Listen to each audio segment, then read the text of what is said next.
Hello and welcome to all the viewers in Nigeria and around the world to News Cycle and Global TV. We're live in the nation's capital, Abuja. I am Edikan Michael. President Bola Tinubu has assured Nigerians that his administration will provide adequate funds to develop the education sector. Tinubu was represented by the Deputy Senate President, Senator Jibril Baru, gave the assurance during the 8th convocation ceremony of Federal University Oyo Ekiti held in Oyo Ekiti. He said his administration was determined to upgrade the standard of education in Nigeria to ensure that every indigent student in each state benefit from the student tertiary loan. He, however, sympathized with the families of two late traditional rulers killed by suspected kidnappers, assuring that his administration would track, arrest, and prosecute the perpetrators and eradicate kidnapping in the state. And following the tragic attacks resulting in the loss of over 200 lives across 3 local government areas in Plateau State, Bokoso, Mangu, and Bankin Ladi, President Bola Tinubu has approved the immediate establishment of a military barracks. The barracks will be located in Mila Farm in Ba district of Bokos local government area. President Tinubu directed General Christopher Musa, the Chief of Defense Staff, to coordinate the implementation of this initiative to address the security challenges facing the region. Former Governor of Plateau State, Joshua Deriad, made effort to facilitate the establishment of the barracks to halt the continuous attacks that have resulted in the loss of life, widespread looting, and destruction of property. President Bola Ahmed Tinubu has warned Nigerian universities against indiscriminate award of honorary doctorate degree, saying that it is a sabotage which undermines the very core values of academic integrity and must be discontinued. Tinubu handed the warning at the combined convocation ceremonies for the 6th, 7th, and 8th graduates of the students of Federal University of Lafayette in Nasarawa State. The president was represented by the acting executive secretary of National Universities Commission, NUC Chris Jibril, explained that the degree were being awarded for candidates found worthy in character and learning, stating that the honorary degree should be given to only deserving Nigerians who have contributed immensely to the growth of the society. President Bola Tinubu has directed that Nigerian armed forces to intensify its campaign against terrorists and kidnappers while putting the nation on edge. He also warned against practices that undermine national interests, assuring servicemen and women of his administration's commitment to their well-being. The president emphasized the urgency to upscale the fight against insecurity, which he noted has robbed the nation of peace and progress. His comment followed his heightened cases of terrorist attacks and kidnapping for ransom in various parts of the country, specifically the Federal Capital Territory, which has been a hotbed of kidnapping lately. President Bola Tinubu has directed Vice President Kashim Shettima to lead a presidential team to the finals of the African Cup of Nations AFCON in Cote d'Ivoire. He also directed maximum support and urges the Eagles to make Nigeria Africa proud. This was disclosed on Saturday in a statement by Stanley Ngoja, Senior Special Assistant to the President of Media and Communications. The Vice President had also represented the President at the semi-finals when the Super Eagles defeated South Africa in a pole-sitting encounter. The Nigerian national team is set to first host Cote d'Ivoire in the prelim match at Alassane Ouattara Stadium in Abidjan on Sunday, February 11. The statement noted that the match will rekindle the memories of Nigeria's 1-0 victory in the group stage and secured through captain William Troost-Ekong's penalty. Now, Access Bank has confirmed the date of his Chief Executive Officer, Herbert Wige. Wige died in a helicopter crash on Friday with his wife, son, and a former group chairman of the Nigerian Exchange Group, PLC, Abimbola Agumbala. In a brief statement on its official social media pages, the bank said, quote, "Today we bid farewell to a visionary leader, Herbert Wige, whose passion and unwavering commitment to excellence transformed Access into a global powerhouse. His legacy of excellence and compassion will continue to inspire us all," unquote. The bank, in a statement to the signed by the company's group secretary Sunday Ekwechi, had confirmed the unfortunate incident. President Bola Tinubu has described the death of the Chief Executive Officer of Access Holdings PLC, Herbert Wige, as overwhelmingly tragedy that is shocking beyond comprehension. This came after the official confirmation of a helicopter crash that killed the former group chairman of the Nigerian Exchange Group PLC, Abimbola Agumbala, along with other members of the Wige family. A statement by the President's Special Advisor on Media and Publicity, Ajirin Gale, the President received the news with shock and deep distress, describing the late Wige and Ogunbajo as exceptional Nigerian business leaders.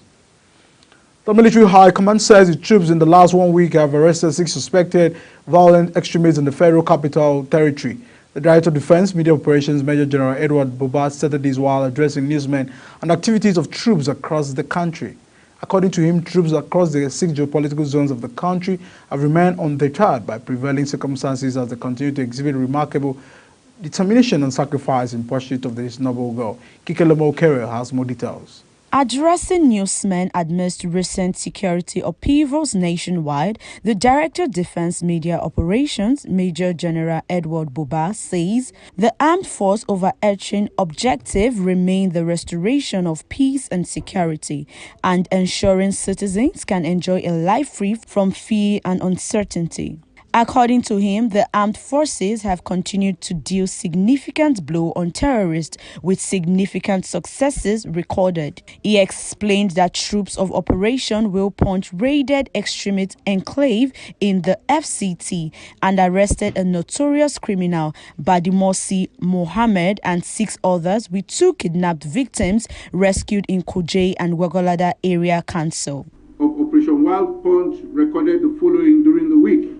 The troops arrested suspected insurgents in Kachia local government area of Kaduna State, as well as Gwagwalada and Kuje local government areas of the FCT.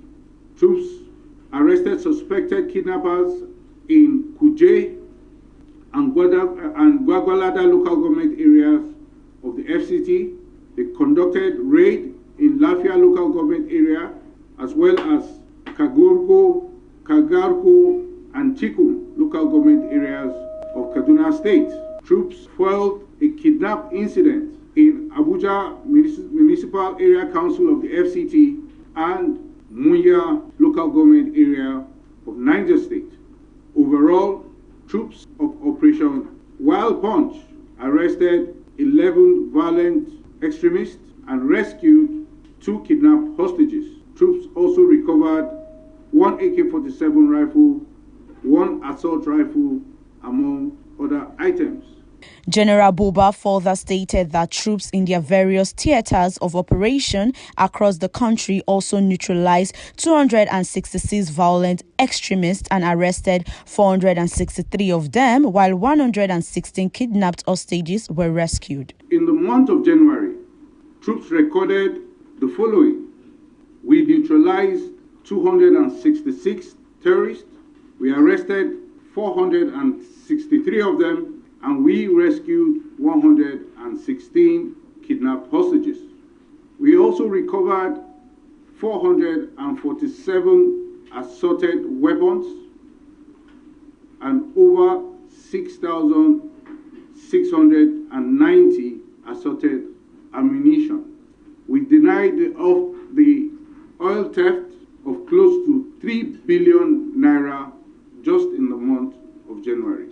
The director, while commending the troops for their dedication and sacrifices, tasked Nigerians to continue to provide prompt and credible information to security agencies to help win the war against insecurity. However, a minute silence was observed in honor of security agents who paid the supreme price for their fatherland. The House of Representatives has passed the Electoral Act 2022 Amendment Bill for second reading, brightening the prospect for electronic transmission of election results to minimize fraud in the nation's electoral process. The bill seeks to amend selected sections of current Electoral Act to provide for the re-registration of voters, same-day elections, electronic transmission of results, as well as punishment for frivolous election petitions. Debating the general principles of the bill, Francis Wave lamented the gaps in the current Electoral Act 2022, noting that an amendment of the law to pave the way for the electronic transmission of election results will have the nation's democracy. Similarly, the House of Representatives has resolved to probe alleged certificate racketeering by Nigerian students in collusion with some officials of government, ministries, departments, and agencies, MDS. This followed the adoption of a motion by Abubakar Falata APC Jigawa at plenary in Abuja. Adopting the motion, the House condemned in its entirety the act of certificate racketeering by Nigerian students in collusion with some MDS. Permanent Secretary, Ministry of Health, Daju Kanjula, says that National Health Insurance Authority will enroll all Nigerians, including cancer patients, into the health insurance scheme. Speaking at the symposium organized by the ministry in collaboration with the National Institute for Cancer Research and Treatment, Kelochim noted that prevalence of cancer is rising at an alarming rate. The federal government, she said, remained deeply committed to the fight against the disease and has recorded significant strides. She said it is estimated that over 124,000 new cases of cancer were recorded in Nigeria in the year 2020, which resulted in 78,899 deaths. Director General of the Institute, Professor Usman Aliyu, stated that the theme of this year's World Cancer Day close the care gaps, operationalizing the National Strategic Cancer Control Plan, underscores the urgent need to bridge the disparities in cancer care and treatment. The police command in Kano of course, assured of its readiness to provide security for Monday's official visit by the First Lady Olorimi Tinubu. A police commissioner in the state, Uzani Guma, who gave the assurance to the news agency of Nigeria via telephone. He said security personnel deployed were on red alert and ready to boost the existing security effort to ensure a seamless visit to Kano. Guma said that an effective operational order on how to provide security at each of the places that the First Lady was expected to visit had since been issued to the officers deployed for that purpose. The Pentecostal Fellowship of Nigeria, PFN, has urged the President Bola Ahmed Tinubu's administration to declare a state of emergency on security. A Christian organization lamented the lingering banditry and kidnappings ravaging the nation. He said, be president indeed. You are a seasoned politician, and you know Nigeria like a man who knows the back of his hand. Nigerians are in pain. The blood of innocent people is everywhere. In Plateau State, in Benue State, in Kaduna State, in Ekiti State, and everywhere. Mr. President, please declare a state of emergency on insecurity in Nigeria and use your executive power as the commander-in-chief to compel Nigerian forces to crush insecurity and create a safe Nigeria that is peaceful. The Minister of Defense, Alhaji Mohammed Badru, says Nigeria is committed to regional security cooperation with other economic community of West African state ECOWAS countries. This is contained in the statement made in Abuja by Enshaw Agubike, Director of Information and Public Relations of the Ministry of Information.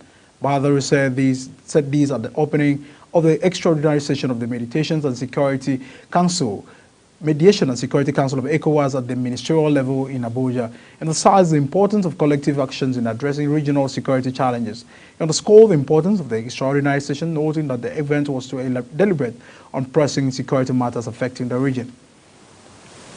Operative of the Federal Capital Territory Police Command attached to the Rapid Response Squad 74 have arrested the pastor Simon Kalu, his relative Justice Simon Kalu, and the driver Mohammed Issa for child trafficking. They were busted on Friday while trafficking 12 underage children, 8 girls and 4 boys that are aged between 5 to 16 years from Nasarawa State to Ogun State. Preliminary investigation revealed that children whose ages are between 5 years to 16 years, all from Agwanga local government, Nasarawa State, were being trafficked by Ogun State by one Pastor Simon Kalu Mel and Justice Simon Kalu Mel, who are now presently in police custody.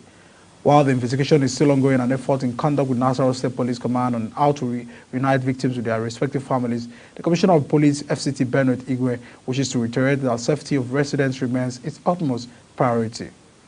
You're watching News Cycle, coming to you live from Nigeria's capital, Abuja. When start time summer 276.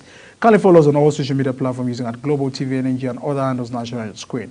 When the cycle returns, aviation force surges to 1,300 naira as operators consider upward review of airfares. This news continues shortly with details of these and more stories right after this break. Do stay with us.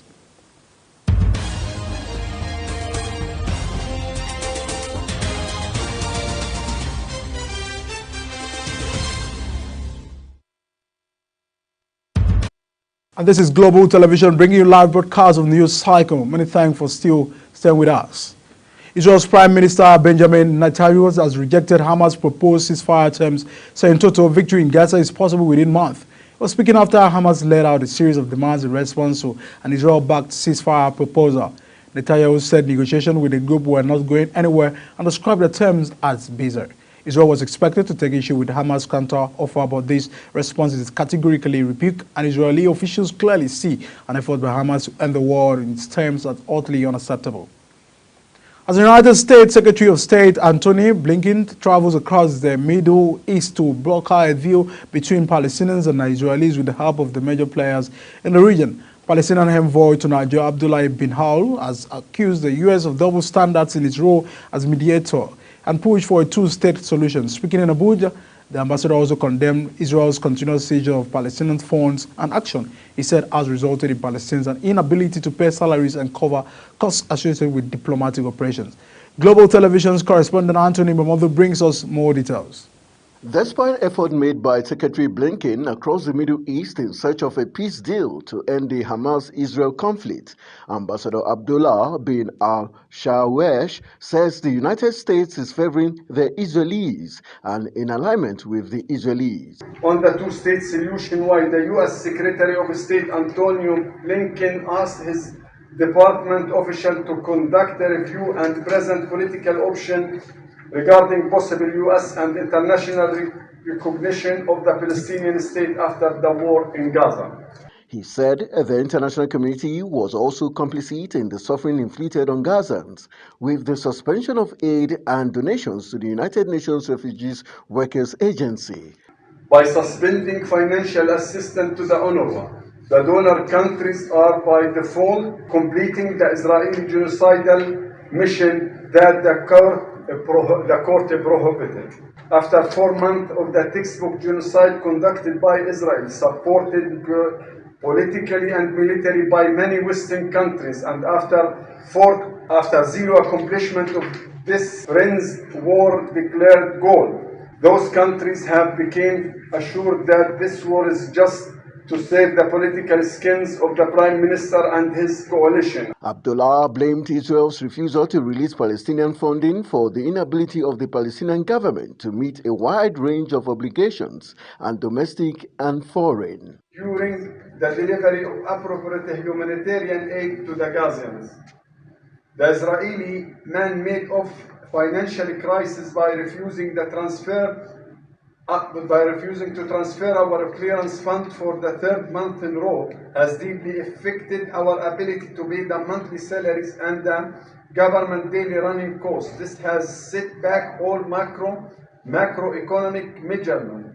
and microeconomic activities, pushing more Palestinian families below the poverty line and causing the unemployment rate to skyrocket. The Palestinian envoy to Nigeria expressed hope that the international community can only support and show empathy to the Palestinian people by resuming funding, recognizing a Palestinian sovereignty, and pushing for the two-state solution. Anthony Momodu reporting for Global Television News. Let's take a quick look at business. Airline operators have hinted that they may be forced to review fares upward as aviation fuel surges to above 1,300 naira. This was made known in a statement by the spokesman of local airlines, Obiora Okonkwo, who called for immediate government intervention to prevent the collapse of local airlines. The airline said that the volatility in foreign exchange rate and the soaring cost of aviation fuel at 1,300 naira per litre had disrupted operational planning and stability within the aviation sector. The Central Bank of Nigeria in June 14, 2023 unified the different segments of the forex market, causing the naira to depreciate significantly at both the official and autonomous market. The airline operators of Nigeria have expressed deep concern regarding the escalating cost of operation amidst the surge in aviation fuel price exceeding 1,300 naira. This was disclosed in a statement by the spokesman of Airline Operators of Nigeria, Obiora Okonkwo. Okonkwo, who also chairs United Nigeria Airlines, explained that the unforeseen increase in aviation fuel price from 700 naira per litre and the rise in the exchange rate to 1,400 per dollars have resulted in significant losses for airlines. Passengers who purchased tickets well in advance on the previous rate now being lifted at the current higher cost, further impacting the airline's loss in the revenue stream, he claimed. And following the recent directive by the Central Bank of Nigeria restricting the operations of international money transfers operators to only inbound transfers, they have decided to halt the dollars transfer to Nigerians. The IMOT said that they will now only pay in naira. The recently published document addressed to IMOTs on January 31st even ordered the operators not to facilitate money transfers from Nigeria to other countries. Apex Bank described the new directive as a move to liberalize the foreign exchange market and ensure transparency. The World Bank has pledged increased financial support to Nigeria, lauding the economic reforms of the past 8 months of President Bola Tinubu's administration. The bank's managing director of operations, Annie Bajin, conveyed the bank's commitment during a courtesy visit to the president at Aso Rock Villa, Abuja. He brings us more. Addressing journalists after the visit, Shade described the Nigeria World Bank partnership as comprehensive and very fruitful, expressing a commitment to further engage on critical aspects of the country's development agenda. The World Bank chief also expressed confidence that the bank would grow its current programs with the Nigerian government. It's really important and quite encouraging to see all the important reform steps that are being taken in the country. And the partnership between Nigeria and the World Bank is very, very comprehensive and very fruitful. And we're here to make sure that we can continue to be very supportive as these reforms are being implemented and putting the economy on a path towards recovery. And that's what we really want to do. The World Bank will be continuing very much to support the reforms through various instruments that we have. And we will be actually stepping up our financial support to Nigeria in light of all the different initiatives that are being taken and all the needs that the economy has. On his part, Minister of Finance and Coordinating Minister of the Economy, Wole Edun, highlighted the outcomes of the two-day meeting of the Western and Central Africa Ministers of Finance co-hosted by Nigeria and the World Bank. Edun said issues of development and concessional financing for the West and Central Africa topped the agenda of the summit. It was a mini summit of West and Central African finance ministers with the World Bank Group.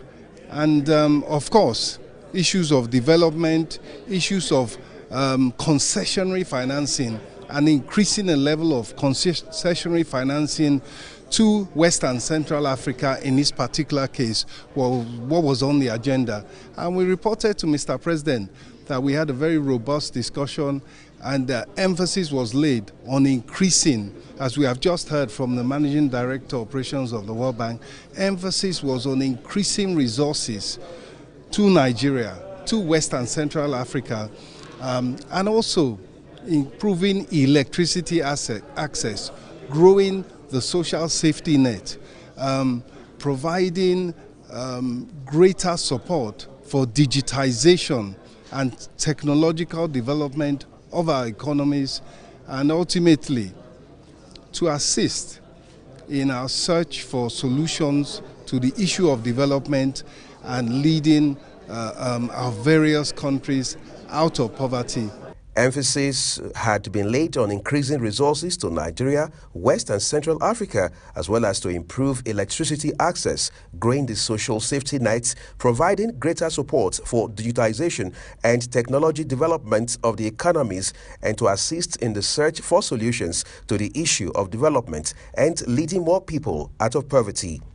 Uyi Agbomofwegbe, reporting for Global Television News. Nigeria Women for Agriculture Progress has said that most verified women farmers are yet to receive the 15 trillion naira intervention in the agricultural sector. It was promised since 1999. Farmers claim few women who received them were portfolio farmers who with no farmland. The national coordinator of the group, Omalara Swezon, while speaking at the Women in Agriculture and Agribusiness Convention in Abuja, lamented that many women farmers collected loans to buy farm input. Most of them were unable to pay them back. She urged the government to look into why many interventions given to their male counterpart have not yielded much, saying that government interventions kept increasing every year, but food production kept declining. The Central Bank of Nigeria, in its recently revised consumer protection framework, has mandated financial service providers to comply with the minimum standards in the advertising and promotional materials. One of the requirements is that FSP should not make reference to unaudited financial statement in their sales promotion. Other requirements include disclosing contact details and its regulatory authority, disclosing costs of product, including all fees and associated charges, that nature and values of business where an advertisement refers to or is linked to all the value, benefit, and avoiding mentioning the names of making comparisons with competitors. As we turn to sports, Confederation of African Football President Patrice Motsepe has called on President Bola Tinubu to submit a bid to host the FIFA World Cup, stating that the best of Nigeria is back. Nigeria has hosted a FIFA tournament on the 17 World Cup in 2009, with South Africa the only country to have hosted the FIFA World Cup at the senior level. When asked at the press conference about the possibility of Africa hosting the World Cup anytime soon, Motsepe has said that Nigeria has a great chance, promising to discuss it with President Tinubu at the final of the 2023 AFCON in Cote d'Ivoire. However, President had delegated Vice President Kashim Shettima to lead a delegation of Nigerian leaders to cheer the nation's Super Eagles victory. And that's it on News Cycle, and it comes to you live from Nigeria's capital, Abuja. When start time is on 276, kindly follow us across all social media platforms using our Global TV engine and other handles national on the screen. I am Edikan Michael. Many thanks for watching, and see you again.